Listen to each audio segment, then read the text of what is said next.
So today we have a question from the 10th standard chapter number 6 triangle का example number 7।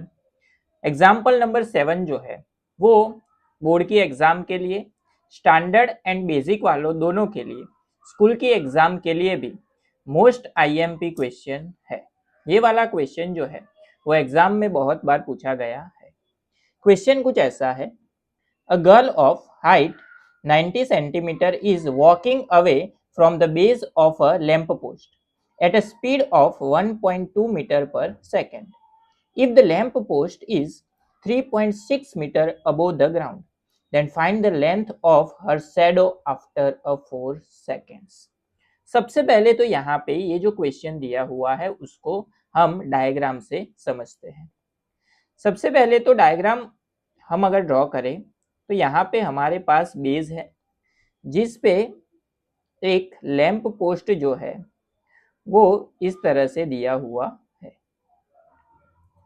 Lamp post के पास से एक girl है जो वॉक करना स्टार्ट कर रही है, किस स्पीड से? 1.2 मीटर पर सेकेंड की स्पीड से। एंड आफ्टर अ 4 सेकेंड वो कुछ यहाँ पे पहुंच जाएगी। तो जब गर्ल आफ्टर अ 4 सेकेंड यहाँ पे पहुंची तो उसका शैडो जो है वो इस साइड गिरेगा यहाँ पे। तो इस शैडो की लेंथ जो है वो क्या होगी वो यहाँ पे हमको फाइंड आउट करना है। इस वाले चैप्टर में हमारे पास ट्राइंगल की सिमिलैरिटी है। तो सबसे पहले इस डायग्राम पे से अगर हमको ट्राइंगल फॉर्म करना है तो अगर हम ये लैंप पोस्ट के टॉप एंड गर्ल के हेड को टच करता हुआ शैडो का जो बॉटम पॉइंट होगा उसको टच करें तो यहाँ पे ट्राइंगल फॉर्म हुआ। इस तरह से हमने यहाँ पे ट्राइंगल जो फॉर्म किया उसको नेम दे देते हैं, यहाँ पे A point, B, C, D and ये वाला पॉइंट हो जाएगा ई। अभी सबसे पहले तो क्वेश्चन में जो डिटेल है वो लिख लेते हैं। लैंप पोस्ट कौन सा है? A B. उसकी हाइट कितनी गिवन है? 3.6 मीटर। सो यहाँ पे आ जाएगा 3.6 मीटर। उसके बाद गर्ल की जो हाइट है वो कितनी गिवन है? 90 सेंटीमीटर। तो यहाँ पे लिख लेते हैं हम girls height that is equal to 90 centimetre. अभी यहाँ पे लैंप पोस्ट की जो हाइट है वो मीटर में है, तो सबसे पहले हम गर्ल की हाइट को मीटर में कन्वर्ट करेंगे। सेंटीमीटर में से मीटर में कन्वर्ट करना है तो क्या करना पड़ेगा? 90 डिवाइडेड बाय 100, 0 0 कैंसिल, तो क्या मिलेगा? 0.9 मीटर। तो ये गर्ल की जो हाइट है वो क्या मिली? 0.9 मीटर। अभी उसके बाद हमको फाइंड आउट करना है C टू E का डिस्टेंस। ये वाला डिस्टेंस हमको फाइंड आउट करना है, वो पता नहीं है तो उसको हम सपोज कर लेते हैं x डिस्टेंस। अब हम x की वैल्यू तभी फाइंड कर सकते हैं जब हमको B टू C का डिस्टेंस पता हो कि गर्ल ने 1.2 मीटर पर सेकेंड की स्पीड से चलना शुरू किया तो 4 सेकेंड के बाद कितना डिस्टेंस कवर करेगी। तो यहाँ पे यूज होगा साइंस की फॉर्मूला। स्पीड की फॉर्मूला हमको पता है, speed that is equal to क्या होता है? डिस्टेंस अपॉन टाइम होता है। तो यहाँ पे स्पीड कितनी गिवन है? 1.2 मीटर पर सेकेंड। तो स्पीड की जगह पे आ जाएगा 1.2 that is equal to distance. Time कितना गिवन है? 4 सेकेंड, तो डिवाइडेड बाय 4। 4 इस साइड डिवीजन, सामने जाएगा तो multiple. So distance D that is equal to 1.2 into 4। 1.2 into 4 करेंगे तो 12 4 जा 48 यानी कि मिलेगा 4.8 मीटर। तो गर्ल ने 1.2 मीटर पर सेकेंड की स्पीड से 4 सेकेंड में कवर किया हुआ ये जो डिस्टेंस है बी टू सी का वो कितना मिला हमको? 4.8 मीटर। अभी यहाँ पे हमको यूज करनी पड़ेगी सिमिलैरिटी, क्योंकि इस वाले चैप्टर में हमारे पास सिर्फ सिमिलैरिटी है। तो यहाँ पे सिमिलैरिटी कौन से दो ट्राइंगल के लिए हम प्रूव करेंगे?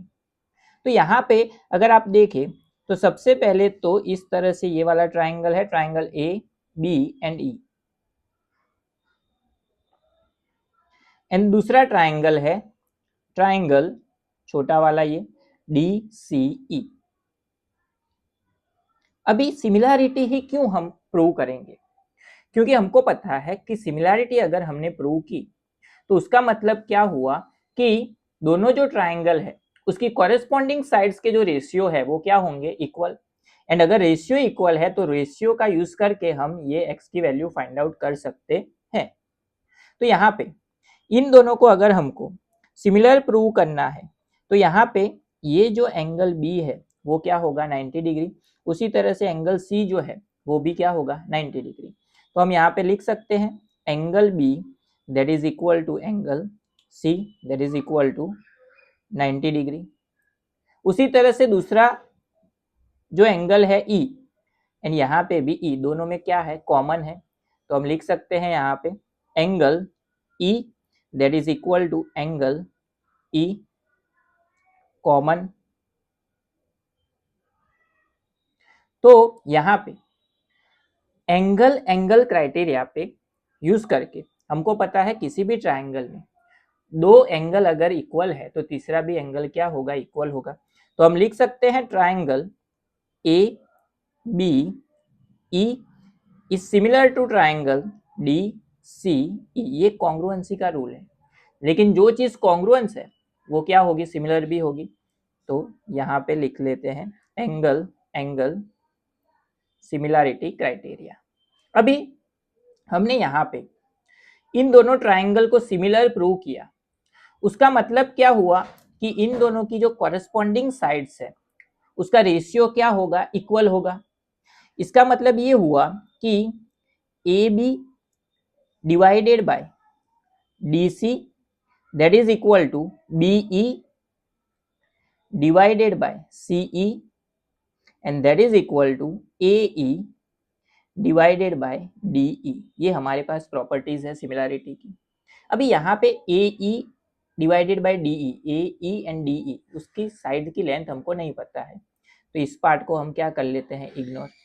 यहाँ पे इन दोनों को अगर हम कंसीडर करें तो ए बी जो है वो क्या है, लैंप पोस्ट की हाइट। तो ए बी की जगह पे क्या लिख सकते हैं 3.6 डिवाइडेड बाय डी सी जो है वो क्या है, गल की हाइट। तो गल की हाइट कितनी है 0.9 मीटर, तो यहाँ पे आ जाएगा 0.9 मीटर।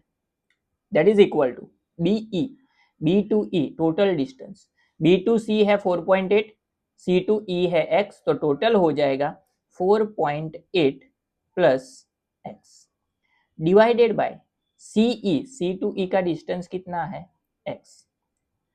सिंप्लीफाई कर लेते हैं तो 9 फोर्जा होता है 36, यानी कि 0.9 इंटू 4 करेंगे तो क्या मिलेगा 3.6।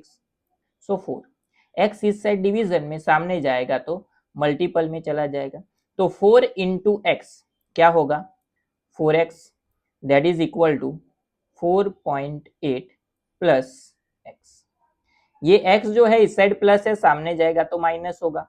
सो 4x minus x that is equal to 4.8। 4x minus x वो हो जाएगा 3x that is equal to 4.8।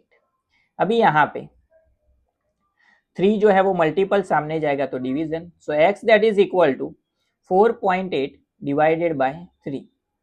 16 3 सा क्या होता है 48, यानी कि इसको अगर हम डिवाइड करें तो हमको मिलेगा 1.6 मीटर। सो x की वैल्यू जो हमको फाइंड आउट करनी थी वो मिली 1.6 मीटर। ये जो शैडो है गल का C2E वो हमको क्या मिला 1.6 मीटर। तो इस तरह से आप इस वाले क्वेश्चन को सॉल्व कर सकते हो। ये वाला जो क्वेश्चन है वो मोस्ट IMP क्वेश्चन है, बहुत बार 3 मार्कर एंड 4 मार्कर में एग्जाम में पूछते हैं।